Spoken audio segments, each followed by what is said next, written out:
तो आज की शाम मजरू सुल्तानपुरी के नाम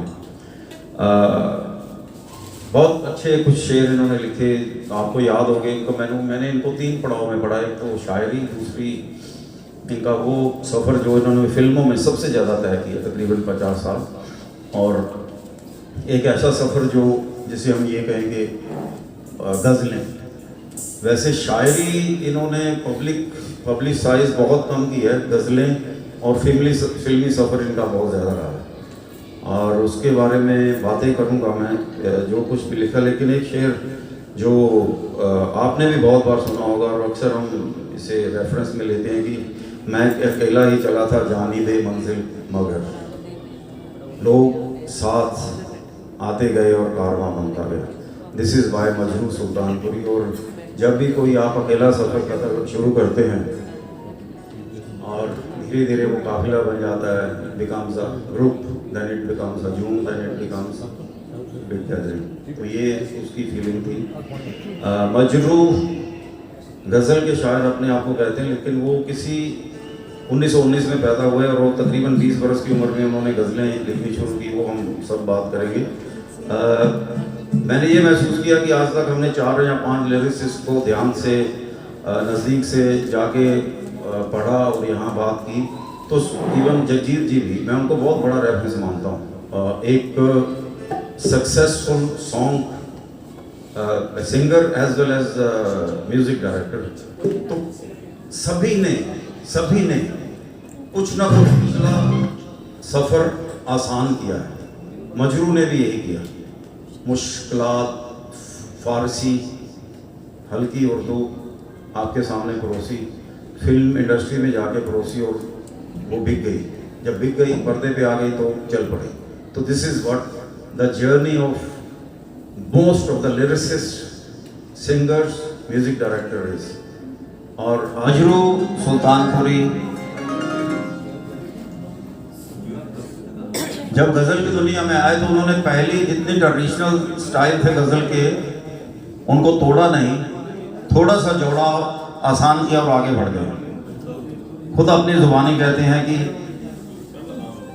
मैं एक पुलिस कांस्टेबल का बेटा हूँ, मजरू सुल्तानपुरी। मैं एक पुलिस कांस्टेबल का बेटा हूँ जो नौकरी के दौरान आजमगढ़ यूपी में रहे, और वहीं 1919 में मैं पैदा हुआ। मेरी पैदाइश हुई और अपनी शुरुआती जो पहली पढ़ाई थी वो उन्होंने उर्दू, फारसी और अरबी में हासिल की। चाहते थे कि स्कूल में टीचर की जॉब मिल जाए, जो नहीं मिली। फिर उन्होंने फैसला लिया कि वो हकीम बन जाए। हकीम बनने के लिए वो यूनानी पद्धति की एजुकेशन लेने लगे लखनऊ में। कोशिश की, लेकिन लखनऊ में माहौल शायर व शायरी का था, तो उनकी जो बैठक होने लगी शाम की मुशायरों में, और दिमाग इस तरफ चलने लगा कि वो शायरी करने लगे। और वहाँ अब देखिए, हमने जितने भी लिरिसिस्ट जो मुंबई की तरफ गए वो कहाँ से उठाए गए फिल्म इंडस्ट्री में, मुशायरों से। इनके साथ भी ऐसा ही हुआ कि ये लखनऊ में मुशायरे में थे, तो वहाँ एक अच्छे शायर ने इनको सुना और अपने साथ मुंबई ले गए। आज की एक पुलिस कांस्टेबल का बेटा जब अध्यापक नहीं बन पाता, वो टीचिंग में नहीं जा पाता, उसके बाद वो कोशिश करता है कि वो हकीम बन जाए। लेकिन जो अक्सर इस पे बात मेरा जहन तो बहुत चलता है कि खुदा ने आपको क्या बना के भेजा है। तो शायद उन्हें उनकी कलम में, उनके दिमाग में इतनी जान डाल के भेजी थी कि वो शायर बन सके।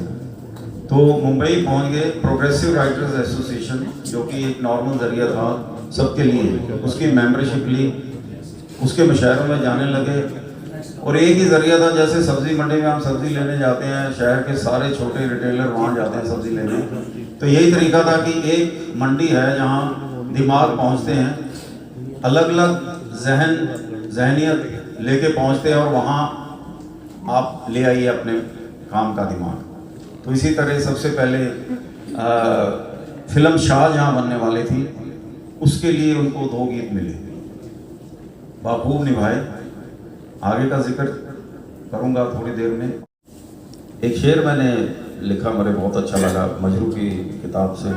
इस नज़र के उठने में, इस नज़र के उठने में, उस नज़र के झुकने में नगमा सहर भी है, गुड मॉर्निंग भी है। इस नज़र के उठने में, उस नज़र के झुकने में नगमा सहर भी है और सुबह की आह भी है। गुड मॉर्निंग भी है और उसमें आह भी है। और ये थे मजरू। मजरू को जब पढ़ रहे थे तो मैंने देखा इनकी ज़िंदगी में कोई ख़ास स्ट्रगल नहीं आई। जैसे वैसे बाकी के गीतकारों को, शायरों को, गज़ल को, ये सीधा पढ़ाई से थोड़ी देर के लिए इन्होंने ऐसा इल्म और उसके बाद थोड़ी शायरी और सीधा मुंबई। और मुंबई जैसे हाथ पकड़ने के लिए कोई तैयार ही बैठा था। और 50 साल का सफ़र, right from 1945, 55 years up to 2000 year. जो शायर 1920, 1930 में जो पैदा हुए तो कम्युनिज्म का उनके दिमाग पे अच्छा असर था। खासकर जो मार्क्सिज्म की फिलॉसफी थी उसको पढ़ना, अपनी कलम पे लाना, लिखना, या तो मुशायरे में जाना या कहीं ना कहीं किसी जलसे में उसे पूरे जोश के साथ गाना।